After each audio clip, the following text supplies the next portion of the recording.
Assalamualaikum warahmatullahi wabarakatuh.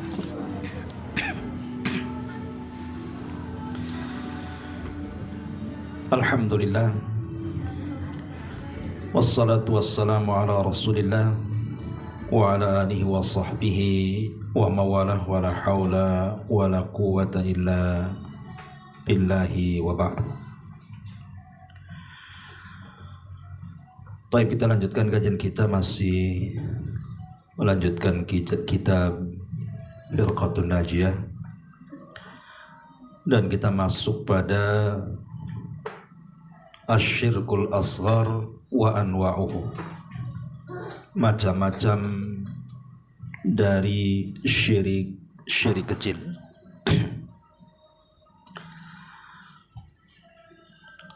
Ma'asyiral muslimin wal muslimat rahimani wa rahimakumullah. Kemarin kita sudah banyak menjelaskan tentang syirik yang tidak akan diampuni Allah Subhanahu wa taala, asyirkul akbar, syirik besar.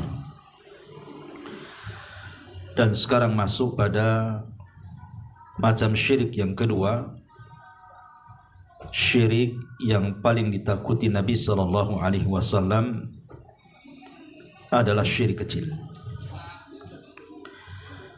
Dan di sini muallif rahimahullahu taala menyebut 3 macam. Pertama, bicara soal riya. Kemudian yang kedua, bersumpah dengan nama selain Allah Azza wa Jal. Kemudian yang ketiga, syirik yang sangat halus sekali, atau disebut dengan syirkul khafi. Baik, kita akan membahas pembahasan pertama dari macam-macam syirik kecil adalah ar-riya. Riya artinya melakukan sesuatu perbuatan ditujukan kepada makhluk. Ma'asyiral muslimin wal muslimat rahimani wa rahimakumullah. Bahaya riya ini dijelaskan baik di dalam Al-Quranul Karim, di banyak ayat dalam beberapa surat, dan juga hadis-hadis Nabi sallallahu alaihi wasallam. Di antaranya disebutkan dalam surah Al-Baqarah ayat 264. Allah Subhanahu wa taala mengatakan, ya ayyuhalladzina amanu la tubtilu sadaqatikum bil manni wal adha kalladzi yunfiqu malahu ria'an nas wa la yu'minu billahi wal yawmil akhir famathaluhu kamathali safwan alaihi turab fa asabahu wabilun fatarakahu salda la yaqdiruna ala syai'im mimma kasabu wallahu la yahdil qaumal kafirin. Wahai orang-orang yang beriman, janganlah kalian merusak sedekah kalian dengan menyebut-nyebutnya ataupun menyakiti perasaan penerimanya, seperti orang yang menginfakkan hartanya karena riya, karena pamer kepada manusia, dan dia tidak beriman kepada Allah, tidak yakin dengan balasan dari Allah, dan juga tidak beriman dengan hari akhir. Perhatikan perumpamaannya. Maka perumpamaan orang itu seperti batu yang licin, yang di atasnya ada debu. Kemudian batu itu ditimpa hujan lebat, maka tinggallah batu itu licin lagi dan hilang debunya. Mereka tidak memperoleh sesuatu apapun dari apa yang mereka kerjakan, dan Allah tidak memberikan petunjuk kepada orang-orang kafir. Di sini Allah Subhanahu wa taala memberikan tahdzir, peringatan kepada orang-orang yang melakukan riya. Kemudian Allah mencontohkan seperti orang yang berinfak dengan tujuan mencari pahala, tetapi infaknya karena pamer kepada manusia, sudah tidak beriman lagi dengan Allah dan hari akhir, Maka Allah Subhanahu wa taala memberikan permisalan seperti batu licin, kemudian di atas batu itu ada debu. Debu itu maksudnya pahala. Tiba-tiba kemudian turun hujan, dan hujan itu kemudian menghampas debu-debu yang ada di batu licin sampai batu itu licin kembali. Itulah amalan orang ria, sama sekali tidak mendapatkan apapun di hadapan Allah. Dalam surah An-Nisa disebutkan juga dalam ayat ke-37 atau 38. Walladzina yunfikuna amwalahum ria'an nas wala yu'minu billahi wala bil yaumil akhir wa man yakunish syaitanu lahu qarinan fasa'a qarina. Dan juga orang-orang yang menginfakkan hartanya karena pamer, karena ria, dan kepada orang lain ingin dilihat dan dipuji, dan orang-orang yang tidak beriman kepada Allah dan kepada hari kemudian, maka barang siapa yang menjadikan setan sebagai temannya, maka ketahuilah dia, setan itu adalah seburuk-buruk teman bagi dia. Maka di sini juga dijelaskan bahwa orang-orang yang ria itu berkawan dengan syaitan. Berkawan dengan syaitan. Dan kalau sudah kawannya syaitan, ya setan itu seburuk-buruk manusia, seburuk-buruk makhluk yang Allah Subhanahu wa taala ciptakan untuk menggoda manusia. Karena syaitan itulah akhirnya memalingkan yang harusnya ibadah itu kepada Allah, dipalingkan oleh syaitan, disuruh mencari pujian manusia. Dan ini juga menunjukkan bahaya ria. Kemudian juga disebutkan dalam surah Al-Anfal ayat 47, ketika menceritakan orang-orang yang keluar untuk berperang bukan karena Allah tetapi karena ria. Allah katakan wala takunu kalladzina kharaju min diyarihim bataran wa ria'an nas wa yasudduna an sabilillah. Janganlah kalian seperti orang-orang yang keluar dari rumah-rumah mereka dengan menyombongkan diri dan pamer, serta berusaha untuk menghalang-halangi manusia dari jalan Allah Subhanahu wa taala. Dan ini sifatnya orang-orang munafik. Ya, sifat orang-orang munafik adalah sukaria.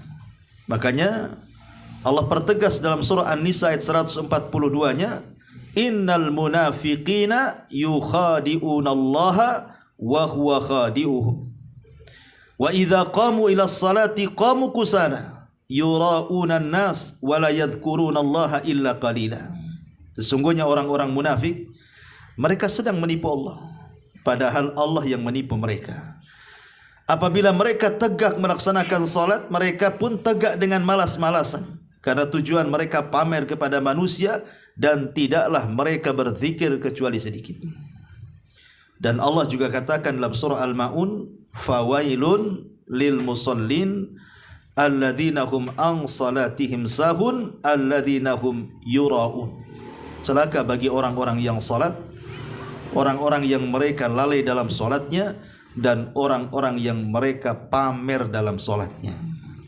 Dan banyak lagi secara umum ayat yang bicara soal bahaya ria. Ma'asyiral muslimin wal muslimat rahimani wa rahimakumullah. Sebelum saya menjelaskan tentang riwayat-riwayat bagaimana hinanya ria, hukuman orang-orang ria di akhirat, hukuman orang-orang ria di dunia, dan apa yang mereka akan dapat, sedikit saya kasih gambaran. Manusia diciptakan itu sebagaimana disebutkan dalam surah Az-Zariyat dalam rangka beribadah kepada Allah. Wa ma khalaqtul jinna wal insa illa liya'budun. Tidaklah kami ciptakan jin dan manusia kecuali untuk beribadah. Itu tujuan manusia hidup. Berusaha untuk mengumpulkan amal soleh dengan cara beribadah. Makanya kenapa kita salat? Kenapa kita puasa? Kenapa kita zakat? Kenapa kita harus menghabiskan biaya untuk haji gitu ya, sampai lelah letih ke sana, 1 bulan pula di sana, pulang sakit-sakitan. Tidak lain dan bukan karena ingin mengumpulkan amal saleh. Itu tujuan kita. Kita hidup itu bagaimana kita kumpulkan sebanyak mungkin amal saleh yang kita akan hadapkan ke hadapan Allah Subhanahu wa taala. Makanya seorang mukmin itu tidak mungkin kenyang untuk melakukan amal saleh sampai betul-betul kedua kakinya menginjak surga. Masalahnya,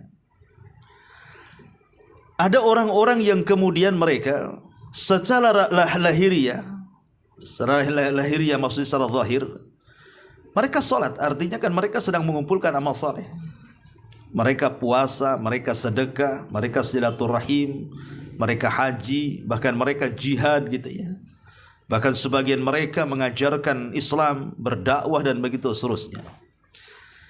Tapi rupanya apa yang mereka usahakan itu tidak bernilai apapun di hadapan Allah Azza wa Jalla.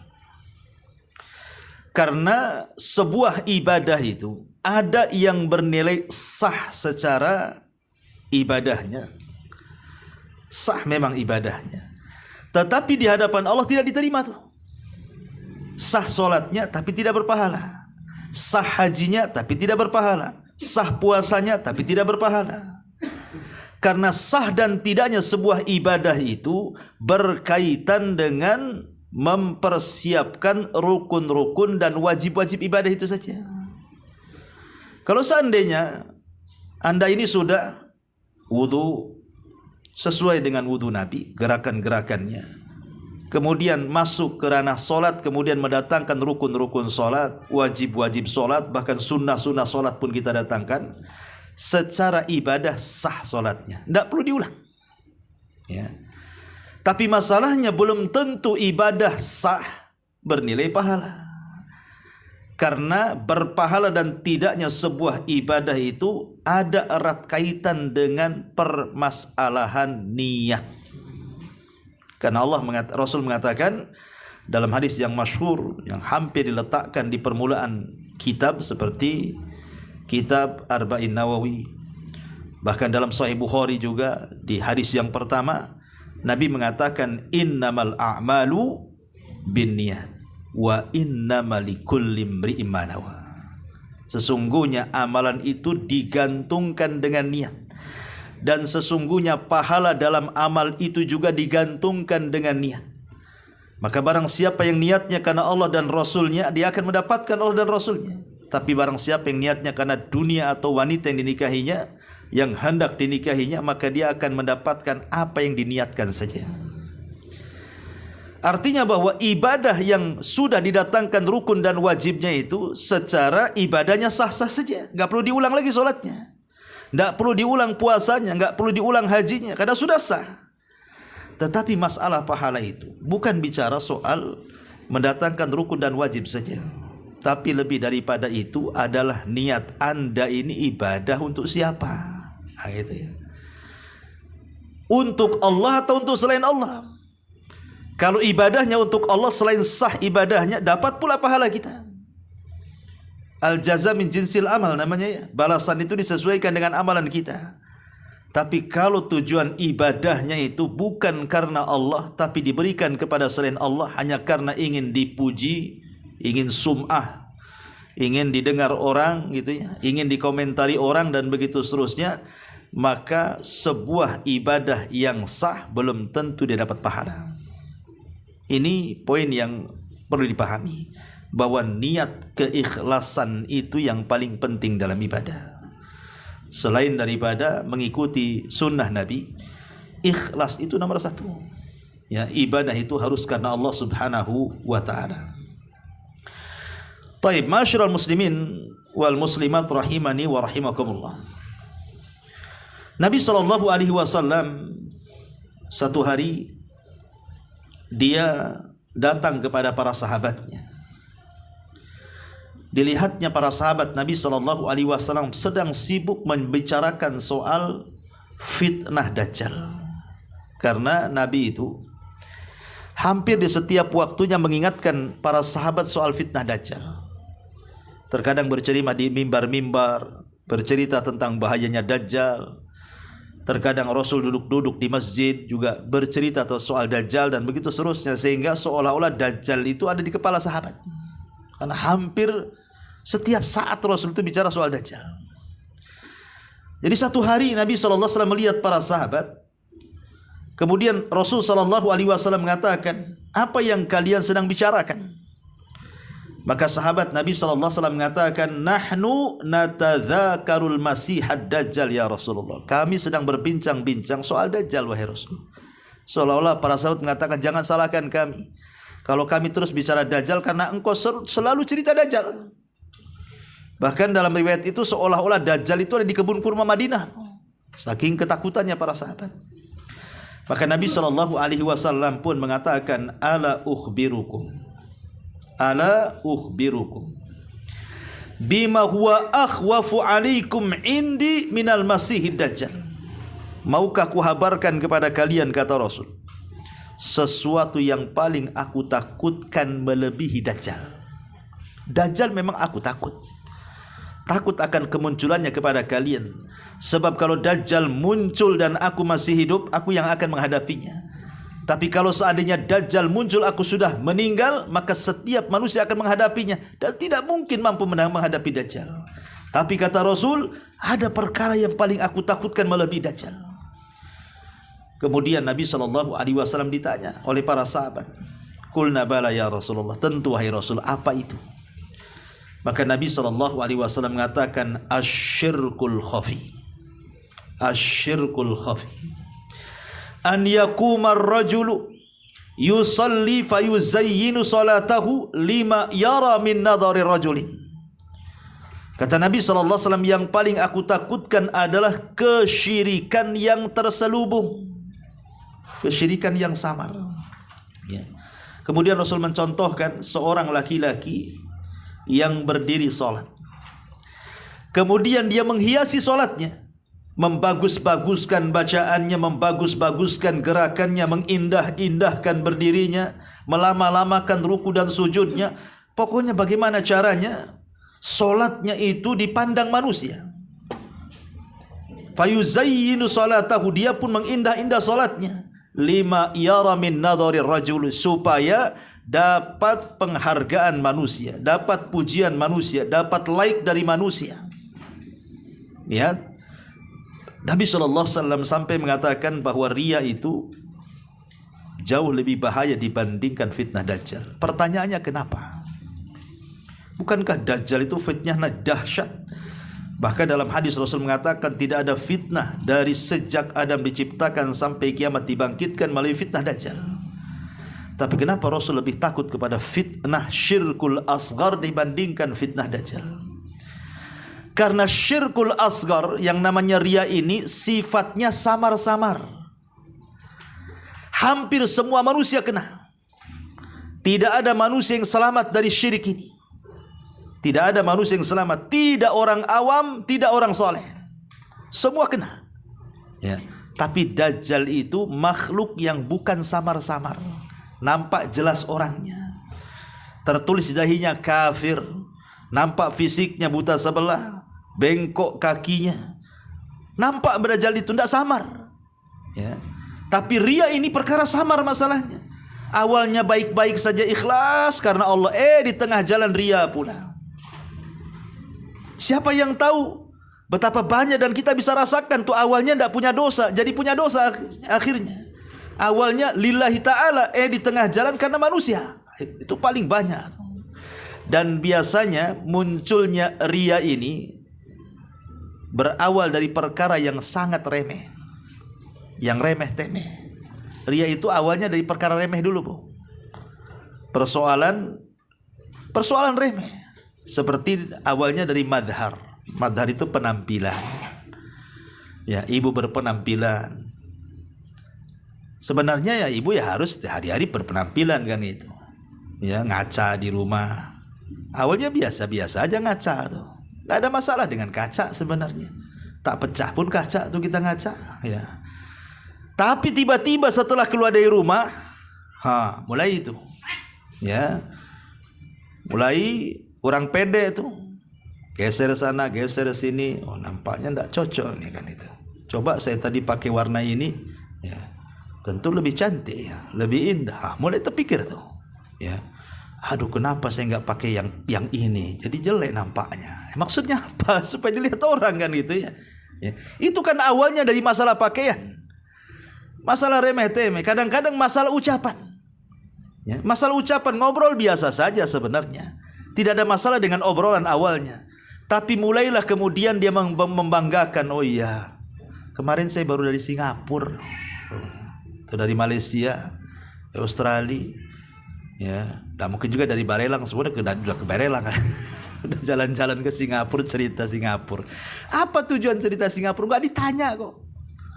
Ya supaya orang memuji dia. Oh banyak duitnya ya, rupanya bisa ke Singapura. Supaya dapat pujian lah kan gitu. Kan awalnya ngobrol biasa-biasa saja. Tidak ada urusan jalan-jalan ke Singapura. Kenapa pula kita yang ngomong soal itu? Kan karena ingin supaya orang tahu bahwa aku sudah ke sana gitu. Itu tujuannya apa? Ini kan perkara-perkara remeh sebenarnya. Tapi ini namanya riya juga tuh. Ya, mulai dari penampilan, dari pakaian, dari perhiasan. Ya, kemarin ada viral pulang dari haji, nampain emasnya banyak-banyak. Subhanallah gitu. Apa maksudnya? Ini mau haji, mau jualan emas kan? Gitu ya. Untuk apa coba? Makanya para ulama mengatakan sekarang ini penyakit riya itu adalah penyakit yang mewabah, lebih mewabah daripada corona. Ya, sejak adanya apa?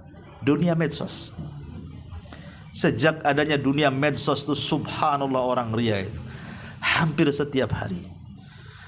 Karena kalau kita lihat orang-orang yang memposting ataupun buat apa saja di medsos itu, kan kebanyakan mereka ingin dapat pujian itu.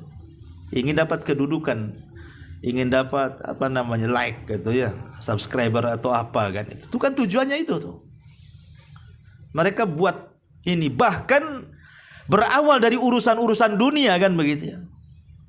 Berakhir kepada urusan agama. Ini yang paling bahaya. Kalau riya itu sudah masuk dalam bab agama, ini paling bahaya. Kadang-kadang lagi nelpon gitu kan, kemudian sengaja ngomong, saya mau sholat dulu biar soleh katanya. Emang sementara ini nggak pernah sholat ya kan itu kan. Kapan dikasih tahu sholat dia? Iya semalam itu saya nggak bisa tidur karena tahajud sampai jam 3. Kan ada cerita. Nggak perlu diceritakan. Makanya dulu para sahabat dalam hadis tentang masalah 70.000 orang yang masuk surga tanpa hisab dan azab itu, saya lupa namanya. Dia mengatakan, siapa yang mengetahui di antara kalian meteor jatuh tadi malam? Dia mengatakan saya, karena semalam saya tidak tidur. Kenapa? Karena saya disengat kalajengking katanya. Ya, supaya dia mengatakan tidak tidur itu supaya orang jangan nyangka dia ingin pamer dengan ibadahnya. Itu orang salaf dulu begitu. Jadi mereka jangan sampai ibadah mereka itu ketahuan. Sebab kalau ketahuan itu udah cemas orang itu. Jadi ulama salaf itu kalau mereka sedekah nih, ada yang ngintip ketahuan, wah itu nggak tenang hidupnya itu. Kenapa sampai ketahuan? Ya, maka dia akan sedekah lagi. Kalau kita kan sengaja gitu ya. Memang undang wartawan biar ketahuan kan itu. Kalau orang dulu itu memang kalau ketahuan itu kayaknya sedih banget gitu ya. Karena takut amalannya hilang. Kalau sekarang memang sengaja. Bagaimana caranya orang tahu saya ini beramal? Nah, ini kan bahaya nih kalau sudah sampai taraf pria seperti ini. Ini medsos ini kadang-kadang seperti itu. Kadang malam-malam sengaja sholat malam pula di like, ya, di live, kan pakai Instagram kan. Allahu Akbar, dapat 1 rakaat low bet. Pusing dia. Kenapa mati kan gitu ya. Dibatalin dulu, ambil power bank coba. Subhanallah kan. Ada orang tujuannya apa coba. Kayak gini nih. Buat konten tuh apa kan itu ya. Jadi masalah-masalah seperti ini membahayakan ibadah. Karena riya ini kan tujuannya manusia. Manusia ini siapa sebenarnya? Satu dunia memuji kita loh, tidak menggeser takdir Allah Subhanahu wa taala. Ya. Ma'asyiral muslimin wal muslimat rahimani wa rahimakumullah. Dalam hadis kursi Allah Subhanahu wa taala berfirman, "Ana aghna syuraka 'anil syirki." Ana aghna syuraka 'anil syirki. Man 'amila 'amalan asyraka fihi ma'i ghairi taraktuhu wa syirka. Rawahu Muslim. Saya ini kata Allah zat yang paling kaya dari sekutu-sekutu yang ada. Maka barang siapa yang beramal kemudian dia menyekutukan dengan amalan itu bersamaku selainku, maka ku tinggalkan dia dan kesyirikannya. Dari sini kita tahu bahwa Allah Subhanahu wa taala sama sekali tidak akan memandang secuil pun amalan yang ditujukan kepada selain Allah, walaupun kecil. Apalagi 100% dikasihkan kepada selain Allah. Seandainya separuh untuk Allah, separuh kepada selain Allah, Allah tidak akan menerimanya tuh. Padahal Allah sudah dapat separuh tuh. Karena Allah itu hanya ingin disembah 100% dan tidak dibagi walaupun secuil kepada sekutu-sekutunya. Ma'asyiral muslimin yang dimuliakan Allah Azza wa Jalla. Kemudian juga kita lihat bahaya riya ini ya. Pertama kita bicara bahaya di akhirat dulu, baru kita bicara bahaya di dunia. Disebutkan di dalam sebuah hadis Nabi SAW mengatakan bahwa ma min abdin yaqumu fid dunya maqama sum'atin wa riya'in illa samma Allahu bihi ala ru'usil khalaiq yaumal qiyamah. Tidaklah seorang hamba di dunia mengerjakan sum'ah dan riya, melainkan Allah akan membeberkan aib riya dan sum'ahnya di hadapan seluruh manusia pada hari kiamat. Apa bedanya sum'ah dengan riya? Saya jelaskan dulu. Kalau sum'ah itu Anda merasa lezat kalau seandainya amalan Anda ini didengar orang. Jadi kalau kita beramal, kemudian amalan kita ini didengar orang, ya, kemudian orang yang mendengar amalan kita ini memuji kita, rasanya telinga kita ini sedap banget, enak gitu, ya, enak sekali. Kalau ada orang yang memuji, telinga kita ini merasa sedap. Tapi kalau riya itu menampakkan amalan bukan ingin didengar, tapi dilihat. Kalau sum'ah itu kan ingin didengar. Kalau riya itu ingin dilihat. Ya, sebenarnya sama juga, intinya mendapatkan pujian kan gitu. Cuman wasilah berbeda. Kalau sum'ah itu ingin didengar, kalau riya itu ingin dilihat. Contoh yang sederhana lah yang sering saya contohkan kepada ibu bapak yang dimuliakan Allah Azza wa Jalla. Seperti pamannya ibu ini nyumbang ke pesantren saya, ke Jabal Uhud. Ya, kemudian ngomong, Ustadz jangan dikasih tahuin dari saya ya. Tapi untuk laporan tidak usah. Gimana kalau hamba Allah saja? Tidak perlu. Saya lillahi ta'ala, terserah Ustadz lah untuk pembangunan. Kan bagus tuh. Berarti yang tahu hanya saya dengan ibu aja yang nyumbang tuh. Nggak ada yang tahu kan gitu. Karena ibu bilang ditulis hamba Allah tak mau. Mau dibuat kwitansi pun tak mau. Betul-betul diserahkan. Lillahi ta'ala. Yang tahu hanya ibu, saya dan Allah saja. Masalahnya kemudian teman ibu datang, sama-sama nyumbang ke Jabal Uhud. Kemudian saya ngomong, kenal enggak dengan Ummu si Anu tuh?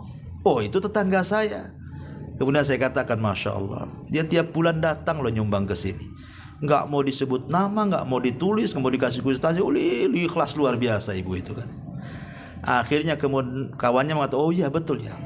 Pulanglah kawannya, bertamu sama ibu. Tadi saya ketemu Abu Merah katanya. Masya Allah anti ini memang banyak kali nyumbang ke Jabal Uhud ini. Kenapa nggak ngomong-ngomong biar kita sama-sama? Ya. Kalau sampai di sini ibu tolak, itu nggak benar Abu Merah itu, ibu selamat. Kalau ibu katakan begitu ya, itu nggak benar Abu Merah itu, nggak pernah saya nyumbang ke Jabal Uhud, mana ada itu dia aja pandai-pandai ngomong. Ya. Kalau sampai di sini ibu tolak, ini tidak benar, ibu tetap menjaga keikhlasan. Tapi kalau ibu kejar pertanyaannya, itu yang jadi masalah. Kapan berjumpa dengan Abu Humairah? Mulai nanya dia. Kemarin saya ke Jabal Uhud. Abu Humairah ngomong apa? Mulai dikejar-kejar lah itu. Ini kalau udah ngejar-ngejar, itu waktu Abu Humairah ngomong ada Ustaz Soleh nggak di situ? Ini mulai ini. Ada berapa orang?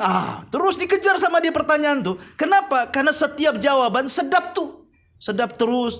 Itu namanya sum'ah. Ya, ini bukan riya, ini sum'ah namanya. Dia sedap, dia dikejar pertanyaan itu supaya dia terus mendengar pujian. Ini bahaya. Namanya sum'ah. Ya. Beda dengan riya. Kalau riya itu memang ingin dilihat orang.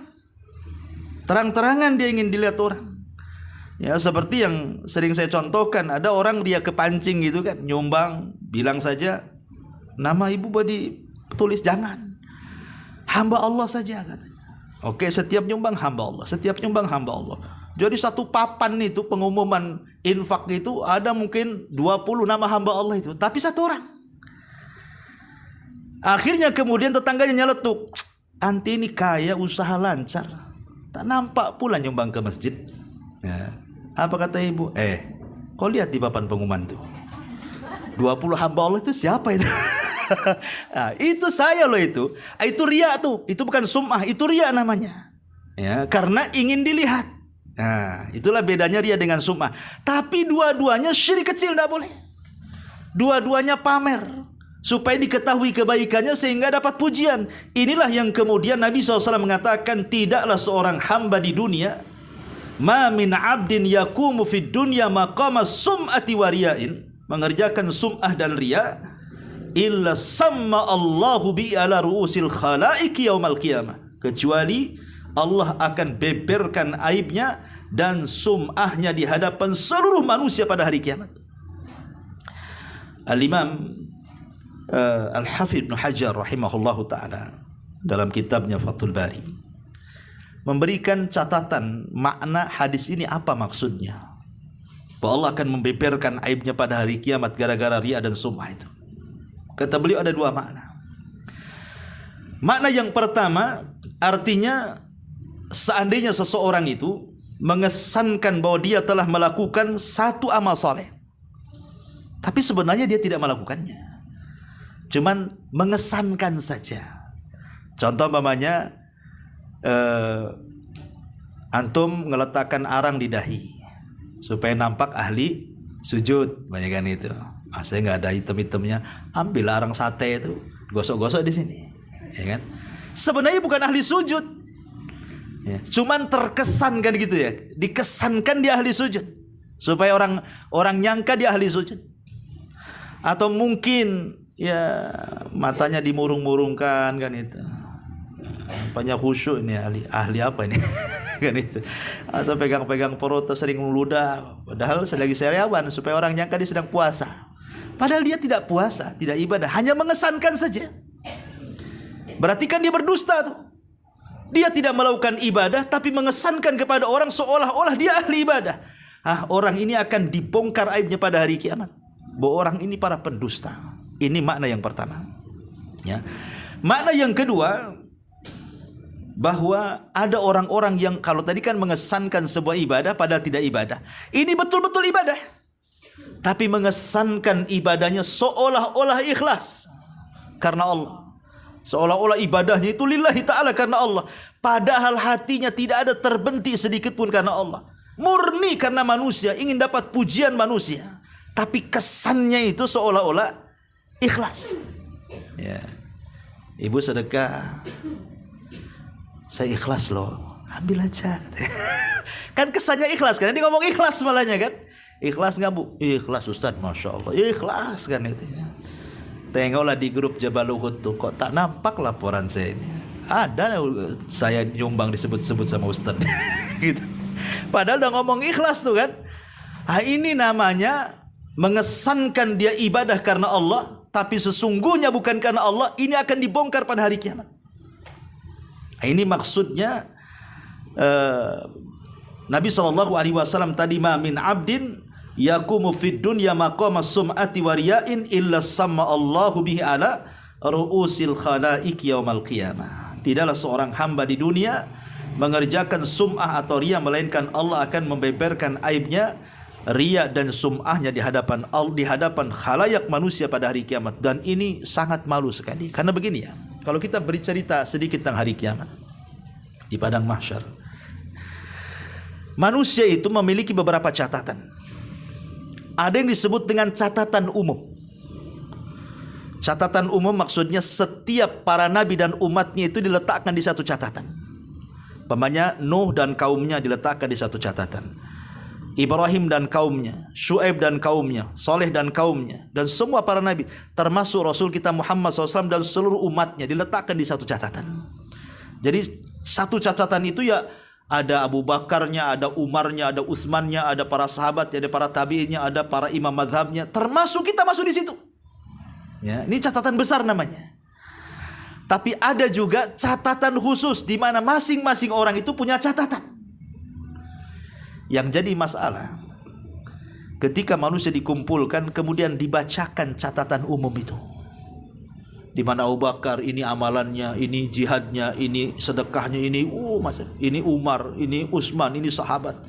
Nah, tentu mereka orang-orang baik. Pas giliran kita, rupanya kita dibacakan amalnya tapi ria, ini dusta orang ini sok-sok ikhlas tapi enggak, macam-macam dibongkar itu. La takhfa minhu khafiya. Tidak mungkin ada yang tersembunyi di hadapan Allah. Dan disitulah rasa malu yang luar biasa yang kita akan dapati di hadapan manusia. Jangankan di hadapan manusia seramai itu.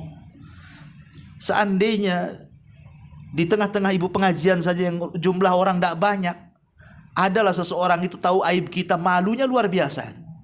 Padahal hanya diketahui jemaah pengajian, besoknya nggak ngaji lagi tuh. Malu kan itu. Umpamanya dia ngambil uang kawannya gitu ya. Pas pula di pengajian ketahuan ada CCTV. Mulai disebar di medsos mamanya, di grup pengajian saja. Padahal kemarin ribut-ribut siapa lah yang ngambil uang itu. Rupanya ada CCTV di situ. Rupanya ada salah satu umat yang ambil. Nampak pula CCTV-nya. Sampailah ke tangan dia. Apa enggak gemetar siang malam dia tahu. Alamak, ketahuan kan itu. Mungkin besok enggak ngaji lagi itu. Itu hanya sebatas orang pengajian. Ini pada hari kiamat yang kumpul itu ribuan manusia. Dari mulai sahabat Rasul sampai yang terakhir mati kan itu. Kita dipermalukan di hadapan manusia seperti itu. Mana enggak malu? Ya. Kan inilah siksaan orang-orang yang sum'ah dan riya pada hari kiamat. Ya. Ma'asyiral muslimin wal muslimat rahimani wa rahimakumullah. Kemudian Nabi SAW juga mengatakan, man samma asamma Allahu bihi wa man yura'i yura'illahu bihi. Barang siapa yang memperdengarkan, maka Allah akan memperdengarkan tentangnya, dan barang siapa yang memperlihatkan, maksudnya riya, maka Allah pun akan memperlihatkan tentang aib-aibnya. Nah, ini juga kurang lebih. Ini satu siksa, betul-betul dipermalukan di hadapan manusia. Maka siksa yang kedua lebih daripada itu. Bukan hanya dipermalukan, tetapi dihadapkan kepada Allah. Dan di hadapannya sudah ada siksa yang menunggunya. Karena orang yang riya itu adalah orang yang pertama disentuh api neraka. Ya. Lihat sebuah hadis dari Abi Hurairah radhiyallahu anhu. Nabi SAW mengatakan, awal man tusyu'ira bin nari yaumal qiyamah. Orang yang pertama disentuh api neraka pada hari kiamat. Dalam riwayat, inna awalan nas yuqda yaumal qiyamah. Orang yang pertama akan dihisab pada hari kiamat. Siapa mereka? Rajulun istashhada. Seorang laki-laki yang mati syahid. Bayangkan.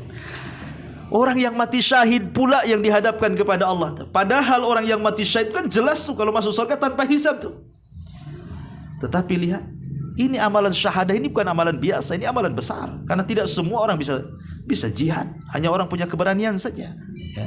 Tapi rupanya tidak semua orang yang berjihad yang punya keberanian, rupanya tidak semua karena Allah. Ada juga karena selain Allah. Padahal sudah jelas-jelas di hadapannya nyawa meregang loh. Ya. Maka Rasul mencontohkan seorang laki-laki yang mati syahid. Fa'utiya bihi, didatangkan ke hadapan Allah. Fa'arrafahu ni'amahu fa'arrafaha. Tiba-tiba dibentangkan layar tancap. Kemudian ada film. Bagaimana dia sedang berjihad itu. Bagaimana dia sedang menghunus pedangnya melawan musuhnya. Wah, luar biasa sengitnya dalam peperangan itu. Ditampakkan tuh di hadapan dia. Kemudian Allah Subhanahu wa taala mengatakan, fama amilta fiha. Kamu di situ itu lagi ngapain? Ya, maka orang ini mengatakan, ya Rabb, qataltu fika hatta ustushitu. Aku berperang karenamu sehingga aku mati syahid. Maka Allah mengatakan, kadzabta, dusta kamu, walakinnaka qatalta li an yuqala jari au syuja faqad kila. Engkau ini berperang bukan karena ingin mati syahid, aku tahu. Engkau ini berperang hanya ingin supaya manusia menyebut engkau pahlawan, pemberani, orang hebat, ya. Dan itu sudah ma'ruf, sudah diketahui. Maka Allah mengatakan, hei malaikat, seret orang ini, masukkan ke neraka. Kemudian yang kedua, wa rajulun ta'allamal ilma wa 'allamahu. Seorang laki-laki yang punya ilmu dan dia ajarkan ilmunya. Dalam riwayat seorang laki-laki yang pakar Quran dan dia ajarkan Qurannya. Rupanya sama. Dibentangkan amalannya di hadapan dia saat dia ngaji tengah malam, saat dia ngaji diundang ke sana kemari. Pokoknya betul-betul ditampakkan tuh amalannya selama di dunia. Ke sana kemari dia mengaji. Ke sana kemari dia mengajarkan ilmunya. Kemudian Allah katakan, "Fama amilta fiha." Apa yang sedang kau amalkan di situ tuh? Maka dia mengatakan, "Qara'tu fikal Qur'an, ya Rabb, aku baca Quran karenamu lo ya. Wa ta'allamtul ilma fik, aku belajar ilmu, wa 'allamtu dan mengajarkannya li ajlika ya Rabb, karenamu ya Rabb." Tapi Allah mengatakan, "Kadzabta, dusta kamu." Oh, kamu itu pendusta. Kau ini mengajarkan ilmu, mengajarkan Quran supaya orang menganggap kau seorang alim, kau seorang qari ahli Quran. Maka Allah mengatakan kepada malaikat, seret orang ini, masukkan ke neraka. Kemudian yang ketiga justru wa rajulun wassa'allahu alaihi, dan seorang laki-laki yang Allah luaskan rizkinya. Tidak ada satu tempat untuk sedekah kecuali sedekah. Ada masjid butuh sedekah, ada anak yatim butuh sedekah, ada orang susah sedekah, janda susah sedekah. Tidak ada satu tempat kecuali sedekahkan. Dan itu digambarkan di hadapan dia, di hadapan Allah itu. Bagaimana dia tiap malam bawa harta ke sana kemari. Allah mengatakan, "Fama amil tafiyah." Betul, apa yang sedang kau amalkan itu? Oh, itu tasaddaqtu fika ya Rabb. Aku sedang bersedekah karenamu ya Rabb. Maka Allah mengatakan, "Kadzabta, dusta. Dusta kamu. Engkau ini walakinnaka fa'alta liyuqal huwa jawad." Kau ini mengamalkan supaya orang mengatakan kau ini dermawan saja. Itu sudah ma'ruf. Maka Allah katakan kepada malaikat, seret orang ini, masukkan ke neraka. Lihat, 3 amalan ini bukan amalan remeh. Mati syahid bukan amalan remeh. Mengajarkan ilmu bukan mudah. Bertahun-tahun orang di pesantren itu baru sampai cerdas kemudian bisa berdakwah, atau menghafal Quran sampai jadi qari kan itu. Ataupun menyumbangkan harta. Bukan mudah cari harta dari miskin jadi kaya tiba-tiba suruh nyumbang itu. Tetapi ada orang-orang itu yang ketika mereka berperang, ketika mereka mengajarkan Quran, ketika mereka bersedekah, bukan karena Allah tapi karena selain Allah. Ini yang jadi masalah. Makanya hukuman yang kedua di akhirat, selain dipermalukan di hadapan manusia aibnya, kedua juga dia orang yang pertama disentuh api neraka. Naudzubillah. Ini hukuman di mana? Di akhirat. Ya. Bagaimana hukuman di dunia? Ya. Ma'asyiral muslimin wal muslimat rahimani wa rahimakumullah. Sebenarnya orang yang beramal kepada manusia itu, kalau seandainya kita mau merenunglah sedikit kan, manusia ini adalah makhluk yang sangat lemah. Artinya Allah Subhanahu wa taala itu makhluk yang sangat kuat. Masa seseorang itu mengharap pujian dari makhluk yang sangat lemah sementara meninggalkan makhluk yang sangat kuat? Yang selama ini Allah yang kasih rizki kita, yang selama ini Allah yang kasih nikmat kepada kita, manusia itu tidak mampu memberikan apapun kepada kita, walaupun mereka berkumpul satu dunia sekalipun.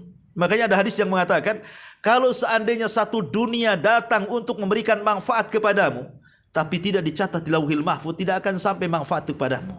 Sebagaimana kalau seluruh manusia mengirim madarat kepadamu, tapi madarat itu tidak dicatat di Lauhil Mahfuz, tidak akan sampai madarat itu kepadamu. Artinya yang menentukan segala-galanya Allah, bukan manusia. Dari sini menunjukkan manusia itu makhluk yang lemah. Lah, kita sudah tahu makhluk yang lemah, kenapa kita harap pujian? Kita mengharapkan pujiannya. Yang lebih parah lagi, ternyata manusia yang kita harapkan pujiannya rupanya tidak lebih mulia daripada kita yang beramal. Sebenarnya kita lebih mulia dibandingkan dia, tapi kita mengharap pujian dia, kan aneh gitu. Ya, dan ini kadang-kadang tidak masuk di akal gitu. Pertama, ma'asyiral muslimin yang dimuliakan Allah Azza wa Jalla, biasanya orang ria, hukuman di dunia ini, pasti hidupnya akan gelisah. Orang yang ria itu tidak akan bahagia, tidak akan tenang. Hidupnya gelisah, gundah gulana, stres. Kenapa? Karena amalan yang dikerjakannya itu hanya murni mencari pujian orang saja. Sehingga kalau tidak dapat pujian, stres dia. Kan stres tuh, ya kan? Jadi otaknya itu tidak tenang aja. Kenapa saya sudah melakukan ini kok nggak ada yang muji saya? Kenapa saya sudah melakukan itu kok manusia diam saja? Saya sudah melakukan ini kenapa tidak satu pun manusia yang komentar tentang saya? Oh, sakit hati dia. Ya. Jadi orang yang ria itu selamanya tidak akan senang dan akan gelisah kalau tidak ada yang menilai usahanya. Nah, ini kan bahaya. Menyiksa batin jadinya. Ya. Ini yang pertama.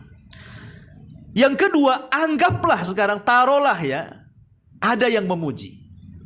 Kalau tadi kan sama sekali nggak ada yang memuji nih. Anggaplah ada yang memuji. Tapi walaupun ada yang memuji, terkadang pujiannya kurang, itu pun masih sakit hati. Tadi kan sudah betul tuh sakitnya dalam kali itu. Ini betul-betul ada yang muji satu dua, tapi tidak sesuai harapannya, tetap juga masih sakit tuh. Saya loh sudah berusaha, kok masih juga nggak dapat nilai. Adalah orang yang komentar satu dua, buat apa kan itu? Seperti ibu nyumbang susah 10 juta. Kemudian jawaban saya, syukran jazakillah khairan. Titik sampai di sini. Nyesel kok cuman syukran jazakillah khairan saja nih Ustaz gitu. Ya lebih lah dari itu. Harusnya kasih tahu lah tetangga-tetangga saya ini nyumbang kan itu apa gimana ceritanya kan itu ya. Kadang-kadang sudah ada yang memuji saja kurang puas dan itu sangat menyiksa ya. Man samma as-samma Allahu bi wa man yura illah bi. Karena begini ya, hakikat pujian manusia itu, hakikat pujian manusia itu sesuatu yang mustahil didapat. Makanya ada istilah ridhon nas ghayatun la tuhsa. Namanya kerelaan manusia, kesukaan manusia kepada kita itu sesuatu yang sulit dicapai. Dan itu sudah kaidah. Ya. Umpamanya nih kita ini beramal soleh, ingin semua minimalnya jangan satu batam lah. Satu orang yang ada di pengajian umpamanya, sudah cukup yang ada di sini saja yang di satu pengajian memuji saya. Itu mustahil. Tidak akan dapat. Karena otak manusia itu macam-macam. Padahal hanya ingin dipuji oleh satu jamaah pengajian saja. Gak banyak orang. Itu saja kadang-kadang gak didapat. Ada juga yang gak suka kadang-kadang tuh. Karena ridho manusia itu sesuatu yang mustahil diraih. Kalau berbuat baik saja terkadang ada yang suka, ada yang tidak. Apalagi berbuat jahat. Kadang berbuat jahat ada yang suka pula. Ada kawannya saya kan gitu. Rupanya saya nggak sendirian tuh, ada kawannya tuh. Ya. Dari sini kita tahu bahwa karena sesuatu redha manusia itu mustahil dapat, maka orang yang ria itu selamanya akan sakit hati. Tidak akan pernah tenang karena dia tidak akan pernah mendapatkan pujian sesuai dengan harapannya. Ini bahayanya orang ria. Ma'asyiral muslimat yang dimuliakan Allah Subhanahu wa taala. Maka di sini mu'alif rahimahullahu taala beliau mengatakan ria dan melakukan sesuatu perbuatan karena makhluk. Seperti seorang muslim yang beramal dan salat karena Allah, tetapi ia melakukan salat dan amalannya dengan baik agar dipuji manusia. Allah Subhanahu wa taala berfirman, "Faman kana yarji liqa'a rabbih falyamal amalan shalihan wa la yusyrik bi ibadati rabbih ahada." Barang siapa yang mengharap perjumpaan dengan Tuhannya, maka hendaklah dia mengerjakan amal saleh dan janganlah ia mempersekutukan seseorang pun dalam ibadah kepada Tuhannya. Kemudian Rasul bersabda, "Inna akhwafa ma akhafu alaikum asyirkul asghar ar-riya. Yaqulullahu yaumal qiyamah, idza jazan nasu bi a'malihim idhabu ila alladhina turauna fid dunya fangduru hal tajiduna indahum jaza." Rawahu Ahmad. Sesungguhnya yang paling aku khawatirkan atas kalian adalah syirik kecil, maksudnya ria. Pada hari kiamat ketika Allah memberi balasan kepada manusia atas perbuatannya, maka Allah akan katakan, pergilah kalian hei orang-orang ria kepada orang-orang yang kalian tunjukkan amalanmu kepada mereka di dunia. Lihat apa yang kau dapat balasan dari sisi mereka, dari orang-orang yang kau harap pujiannya. Jadi Allah berlepas diri dari orang ria itu. Seolah-olah gini nanti pada hari kiamat, Bu. Ibu yang sudah merasa sholat, merasa puasa, merasa haji, merasa apa kan, sudah merasa tuh. Sehingga dia datang kepada Allah, ya Allah, aku sudah sholat untukmu, aku sudah puasa untukmu, aku sudah zakat untukmu, silaturahim untukmu, bla bla bla, macam-macam dari ibadah. Ya, kata Allah, apa maksud kalian? kalian sholatlah bukan untukku, kalian puasa bukan karenaku, kalian sedekah bukan karena tujuan mengharap pahalaku, kalian kan sholat sedekah karena mereka ini. Karena ingin mendapatkan dari mereka ini. Sekarang kalian pergi kepada mereka itu, ambil balasan dari mereka, jangan ambil balasan dari aku. Seolah-olah ingin katakan seperti itu. Kira-kira orang-orang yang kita harap pujiannya di dunia akan memberikan balasan pada hari kiamat? Mustahil. Mereka sendiri mencari pahala untuk menyelamatkan diri mereka di hadapan Allah Azza wa Jalla. Ini kan ngeri sekali, ya. Makanya kalau kita lihat bercermin, sebenarnya penyakit riya ini adalah penyakit yang sangat bahaya. Dan orang yang berusaha untuk menghilangkan riya itu salah satu kategori daripada jihadun nafsi. Dia sedang berjihad melawan hawa nafsunya. Jadi kalau dia berhasil menghilangkan riya, kemudian beramal karena Allah Subhanahu wa taala, berarti dia akan dapat dua pahala. Pahala menghilangkan riyanya dan pahala jihadnya, ya. Dan itu sebesar-besar jihad, melebihi jihad daripada pedang. Lihat tadi orang yang mati syahid, dimasukkan ke neraka kan? Jelas-jelas dia mengangkat pedang. Jelas-jelas dia mati syahid secara zahir. Tapi Allah katakan, hei malaikat, seret dia ke neraka. Karena dia mati syahid bukan karena aku, tapi karena ingin disebut pahlawan. Berarti jihad melawan riya itu lebih besar dibandingkan jihad mengangkat dengan pedang. Ya, karena memang melawan riya ini bukan perkara mudah. Kita lihat bagaimana keajaiban-keajaiban ikhlas yang dilakukan para ulama salaf, ya. Biar kita tahu bagaimana mereka itu berusaha menjaga amalannya supaya mereka tidak riya. Salah satu yang sering saya ceritakan kepada antum semuanya dan juga para ummahat adalah kisah daripada Ali ibn Husain. Ali ibn Husain atau dikenal dengan Zainul Abidin, satu-satunya yang hidup dari keturunan Husain di Karbala. Semua putra-putra Husain itu meninggal di Karbala, kecuali Ali ibnu Husain atau dikenal dengan Zainul Abidin, yang hidup. Karena ketika itu dia sedang sakit di tenda. Jadi melihat saudara-saudaranya dibantai, ya. Ali bin Hasan ini termasuk ayahnya juga dibantai, Husain ibnu Ali. Dia pengen juga mengangkat senjata, tapi karena nggak sakit, dia nggak sanggup mengangkat pedang pun tak sanggup, karena dia sedang sakit, ya. Makanya kemudian oleh saudaranya Husain ini namanya Fatimah, ada yang mengatakan Zainab kalau nggak salah, ya. Kemudian dibopong, maksudnya mau dihantar ke medan peperangan. Husain nampak ketika itu dan meminta kepada Zainab untuk diselamatkan anaknya ini. Biarlah dia satu-satunya yang hidup, selamatkan dia. Akhirnya diselamatkan sama bibi-bibinya tuh. Dari situlah dia selamat. Jadi satu-satunya keturunan Husain yang selamat dari kalangan laki-laki itu hanyalah Ali bin Husain atau dikenal dengan Zainul Abidin. Maka siapapun yang mengaku Habib, keturunan Nabi dari jalur Husain, harus lewat nasabnya Zainul Abidin. Karena cuma satu dia saja yang selamat masalahnya. Tapi kalau Hasan itu tinggal dua orang.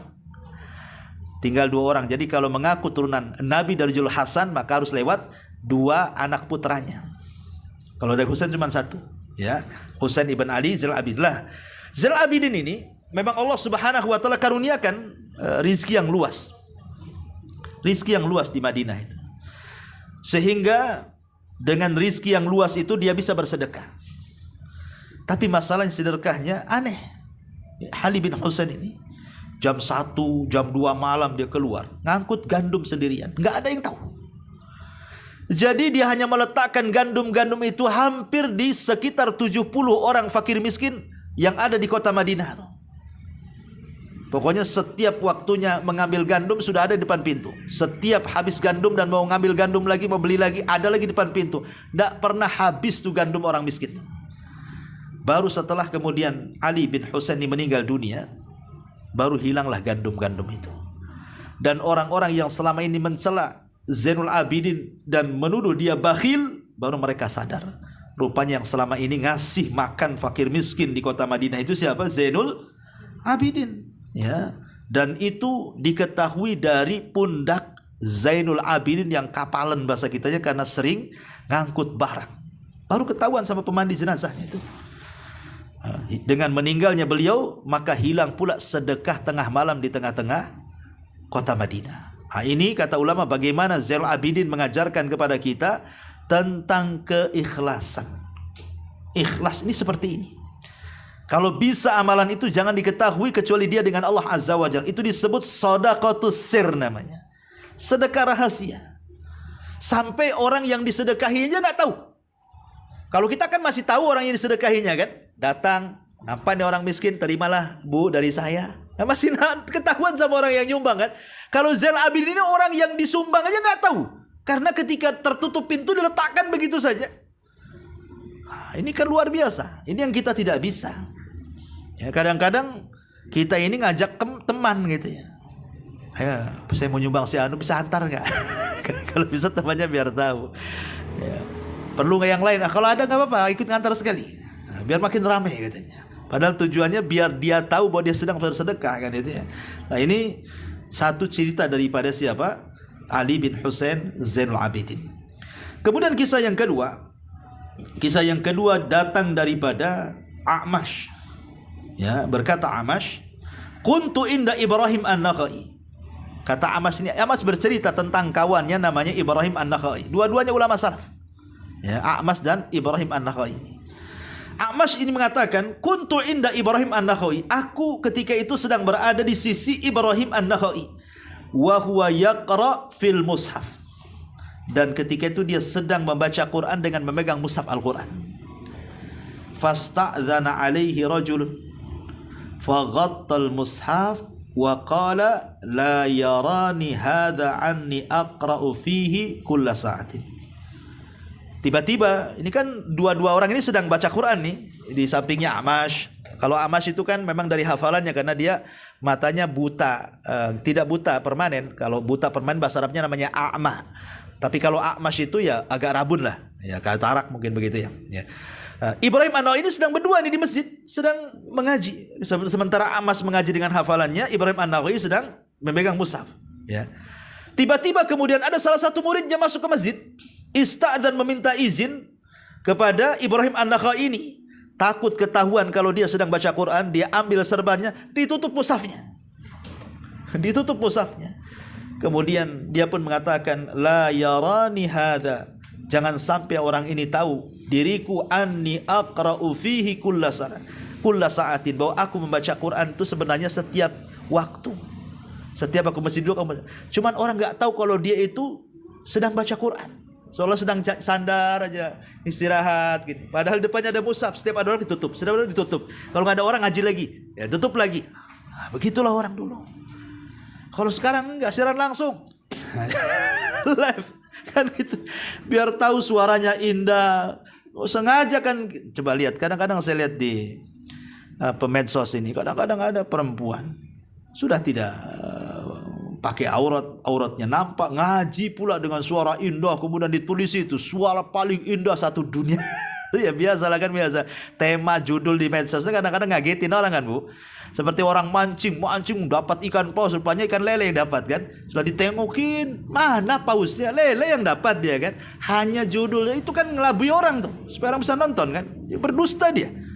Ya, jadi masyarul muslimin yang dimuliakan Allah ini menunjukkan bagaimana ulama salaf itu sampai seperti itu. Ini kisah A'mash dan juga Ibrahim An-Nakhai. Kemudian juga kisah lain adalah datang daripada Abul Hasan Muhammad ibn Aslam At-Tusi. Hadza Abul Hasan Muhammad ibn Aslam At-Tusi yaqul anhu khadimuhu. Yaqulu anhu khadimuhu. Abu Abdullah kana Muhammad yadkhulu baitan wa yughlaqu babuhu wa yadkhulu ma'ahu kuzan min ma'in falam adri ma yasna hatta sami'tu ibnan saghiran lahu yabki buka'ahu hathu ummuhu faqultu laha ma hadzal buka faqalat inna Abul Hasan yadkhul hadzal bait fayaqra'ul Qur'an wa yabki fayasma'uhu sabiyyun fayuhkihi fa idza arada an yakhruja ghasla wajhihi fala yura alaihi athar al-buka. Bahkan Abdul Wahid ibn Zaid menghabarkan Abul Hasan Muhammad ibn Aslam At-Tusi ini diceritakan oleh pembantunya. Jadi Abul Hasan namanya Muhammad ibn Aslam At-Tusi ini diceritakan oleh pembantunya. Jadi Abu Abdillah kunyahnya. Muhammad ibn Aslam At-Tusi ini kalau tengah malam dia masuk ke kamarnya, kemudian dikunci dari dalam tuh pintunya, sambil membawa kuz itu cangkir. Entah untuk apa cangkir kosong itu dibawanya ke dalam kamar itu. Nggak tahu apa yang dilakukan dia. Sampai satu hari mendengar ada anak kecil menangis. Ada anak kecil menangis, seolah-olah anak kecil menangis. Padahal yang menangis itu siapa? Muhammad ibn Aslam At-Tusi. Ya, sampai terisak-isak, sampai kayak anak-anak menangis itu. Ya. Maka ibunya kemudian terbangun. Akhirnya berusaha mengetuk pintunya. Maka ketika mengetuk pintunya langsung terdiam dia dari tangisannya. Kemudian dia berpura-pura ngambil air, kemudian dibasuhnya mukanya seolah-olah tidak tampak kalau dia habis menangis. Ini kan luar biasa, menghapuskan bekas tangisan supaya orang tidak tahu kalau dia sedang ibadah dan menangis gitu. Kalau kita kan tidak. Kadang-kadang kita ini diperlihatkan ibadah kita. Contoh nih hari Kamis gitu ya. Oh makan gak? Saya lagi puasa. Nah dikasih tahu pula. Padahal kalau dia ngomongkan, ana belum selera kan enak gitu bahasanya kan. Afan ya, ana enggak belum selera ini, baru masih kenyang kan enak. Enggak, dikasih tahu ibadahnya. Saya lagi puasa. Kebetulan saya sudah setahun. Nah dibilang setahun. Senin Kamis kata. 1 tahunnya disebutkan Senin Kamis. Insya Allah tahun depan itu puasa Daud. Disebutkan lagi tahun depannya itu loh. Rencananya itu. Supaya apa maksudnya itu? Dikasih tahu lagi. Ya, jadi kita ini subhanallah memang bukannya dihilangkan bahwa kita ini sedang beribadah. Cukuplah kita tahu dengan yang tahu dengan kita dengan Allah saja. Malah dikasih tahu pula manusia. Nah, ini juga hati-hati ya. Ini juga masuk pada masalah riya gitu ya. Taib ma'asyiral muslimin yang dimuliakan Allah Azza wa Jalla. Dan banyak lagi sebenarnya, ini karena sudah setengah 6. Taib sampai di sini. Sebelum saya tutup 1-2 pertanyaan silakan.